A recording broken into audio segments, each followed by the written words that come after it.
sommaire de cette édition au Gabon, demande d'examen médical du président Ali Bongo Ondimba, une cour d'appel du pays a refusé lundi d'entendre des opposants qui demandaient une audience à ce sujet. Vague de graves incidents survenus lors d'une grève controversée des chauffeurs routiers sud-africains. Ces derniers dénoncent le recours croissant de leurs employés à des étrangers.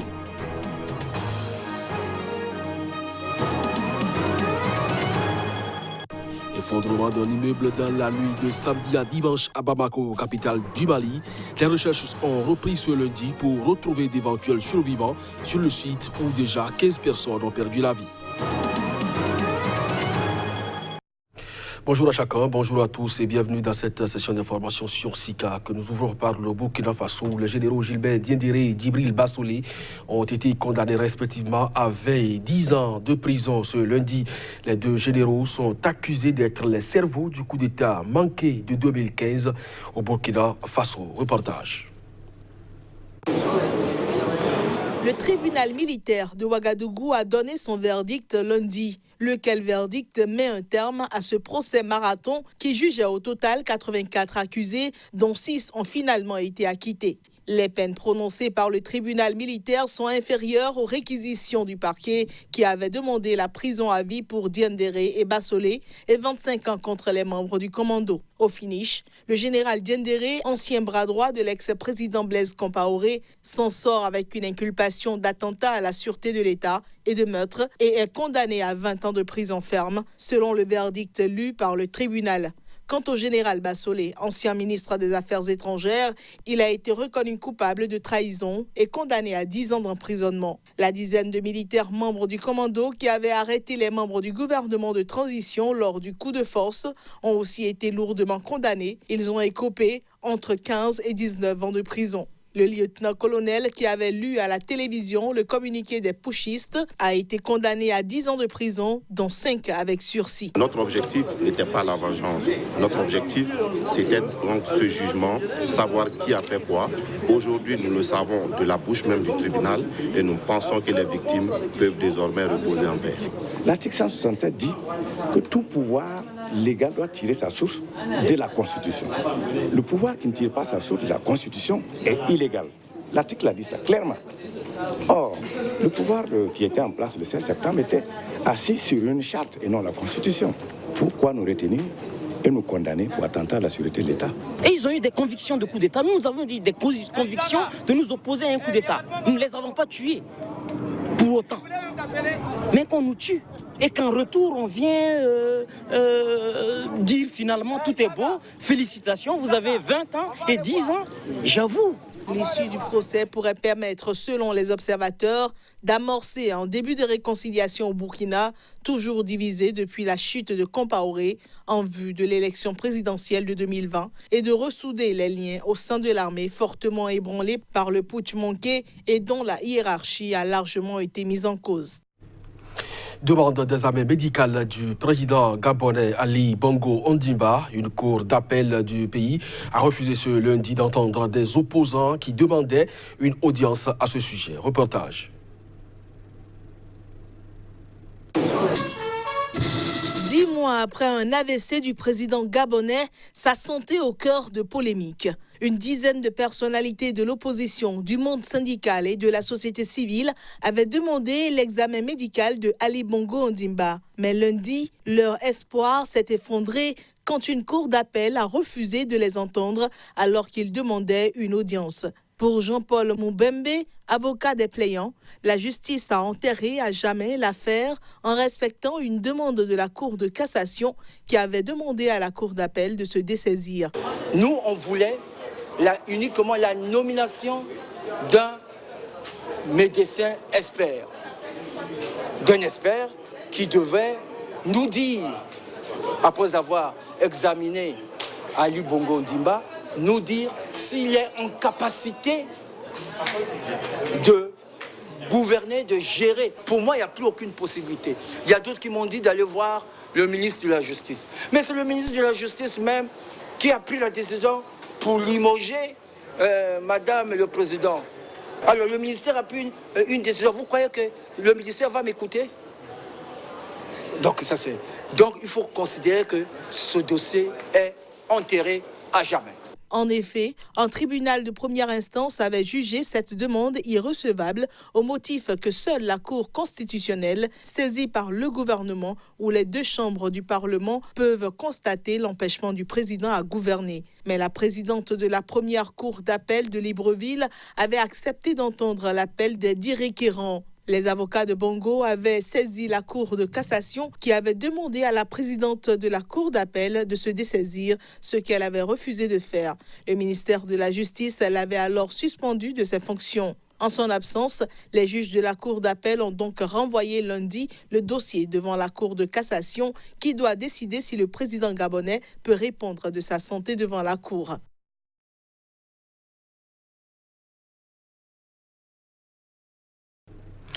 Effondrement d'un immeuble dans la nuit de samedi à dimanche à Bamako, au Mali. Des recherches ont repris ce lundi pour retrouver d'éventuels survivants sur le site où au moins 15 personnes ont déjà perdu la vie. Reportage. L'immeuble qui s'est effondré est situé dans le quartier Bankoni, Salémé Bongou, dans le nord de la capitale malienne, Bamako. En effet, le troisième et dernier étage en construction s'est écroulé dans la nuit de samedi à dimanche. Les autres étages étaient occupés par une cinquantaine de personnes selon des témoins. L'ensemble s'est ensuite effondré et était réduit à un tas de gravats. Les secouristes ont extrait des décombres 16 personnes en vie, d'après un membre de la protection civile, mais 15 sont décédés dans le sinistre, selon un bilan établi dimanche soir par le ministère de la Sécurité et de la Protection civile. À en croire un élu de la commune 1 de Bamako, où l'immeuble est situé, le propriétaire s'était arrangé pour construire une structure de 3 étages en béton sur un soubassement en banco. La police dit avoir localisé le propriétaire du bâtiment en fuite, mis en cause par plusieurs responsables locaux. Une enquête a été ouverte contre le propriétaire, d'après le ministère de la Sécurité et de la Protection civile. Des rescapés ont été hébergés dans une école voisine. Les effondrements d'immeubles sont courants au Mali, où de nombreux bâtiments sont construits sans autorisation. Le fleuve Niger est en crue, menaçant du coup les riverains à Niamey. Certaines maisons, rizières et jardins sont déjà dans l'eau. Les populations s'organisent pour sauver ce qui peut encore l'être dans un désarroi total. Et ceci sous le regard de notre correspondant au Niger, Abdul Karim Mahamadou. La cote d'alerte a dépassé depuis plusieurs jours le niveau d'alerte, ont averti les techniciens de l'autorité du bassin du Niger qui ont alerté les autorités afin que des mesures soient prises pour éviter la catastrophe.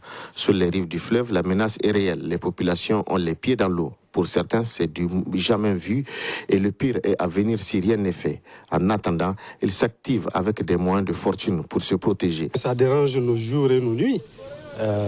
Vous l'avez constaté, nous sommes là-dessus depuis 3 jours en train de bricoler, de faire ce que nous pouvons faire pour limiter les dégâts. Mais c'est que la menace est réelle d'inondation.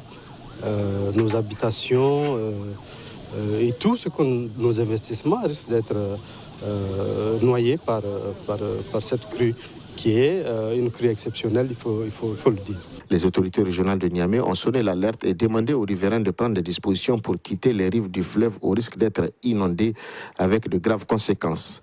Pas question de quitter leurs terres, renchérissent certains riverains. Si quelqu'un doit prendre des dispositions, c'est l'État.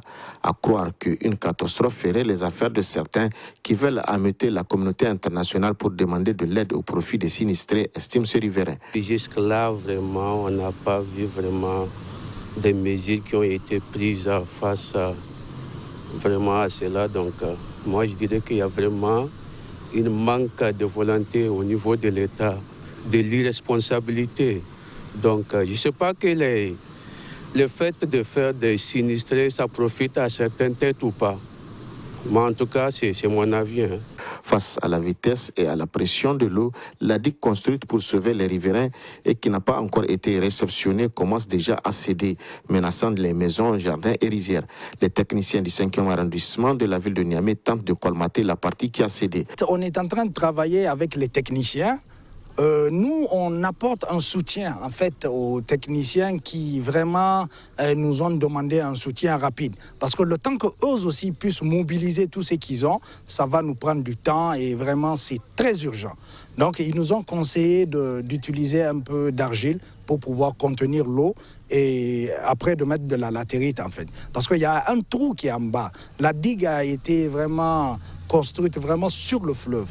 Donc vraiment, on pense qu'avec un peu d'argile et un peu de latérite, ça peut au moins contenir un peu ces choses avant que nous trouvons une solution vraiment définitive. Depuis quelques jours, le Niger enregistre de fortes pluies.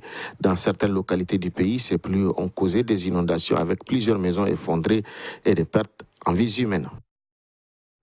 Toujours au Niger avec Abdul Karim Mahamadou, un collectif de syndicats d'enseignants dont les salaires des militants sont domiciliés auprès de la Poste dénonce certaines pratiques. Il demande d'ailleurs à l'État d'arrêter de faire les virements au niveau de cette institution. Reportage. Niger Poste, Niger Poste, nous ne voulons pas. L'oligarchie, l'unité syndicale, Cri de colère des enseignants regroupés au sein d'un collectif de plusieurs syndicats du secteur de l'éducation.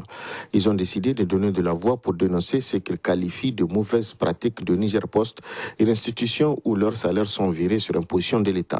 Tirant le bilan de plusieurs mois d'expérience depuis qu'ils sont logés à Niger Post, les enseignants disent que cela suffit. Au retard de paiement des salaires s'ajoutent selon eux des coupures jugées fantaisistes sans aucune règle. Force est de constater qu'après 10 mois, nous sommes loin, très loin des objectifs assignés à ce calamiteux et scandaleux transfert du paiement des enseignants contractuels à Niger Post.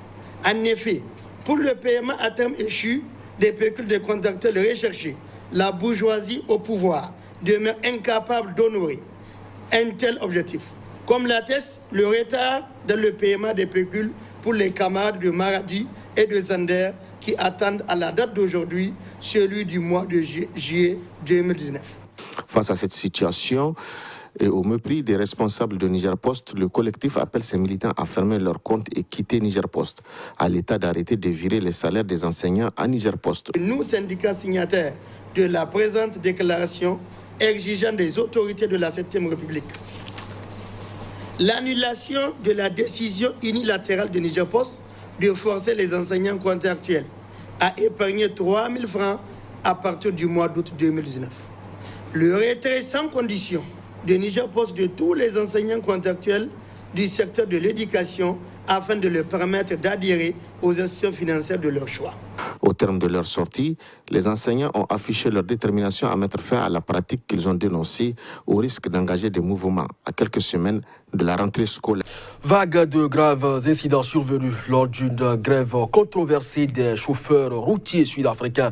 Ces derniers dénoncent le recours croissant de leurs employés à des étrangers. La police sud-africaine a annoncé lundi une série d'arrestations.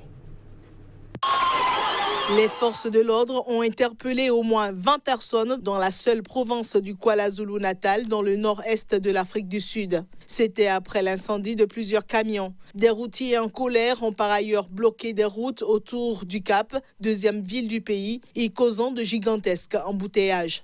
Lundi encore, la police a interpellé 41 personnes dans plusieurs quartiers de Johannesburg à la suite de pillages et d'incendies de voitures et de bâtiments visant des étrangers, provoqués par la mort accidentelle de 3 personnes.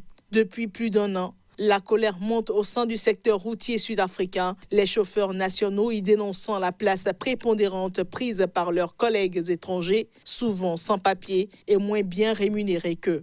Clairement dirigée contre les étrangers, cette colère s'est soldée par la mort de dizaines de routiers étrangers depuis le début de l'année dernière, a récemment révélé un rapport de l'ONG Human Rights Watch. Après une série d'incendies survenus dimanche au premier jour de la grève, le gouvernement a condamné les actes de sabotage et les éléments criminels responsables des blocages, des incendies, de l'intimidation et des meurtres de chauffeurs. Les principaux syndicats du secteur ont condamné les violences et pris leur distance avec le mouvement.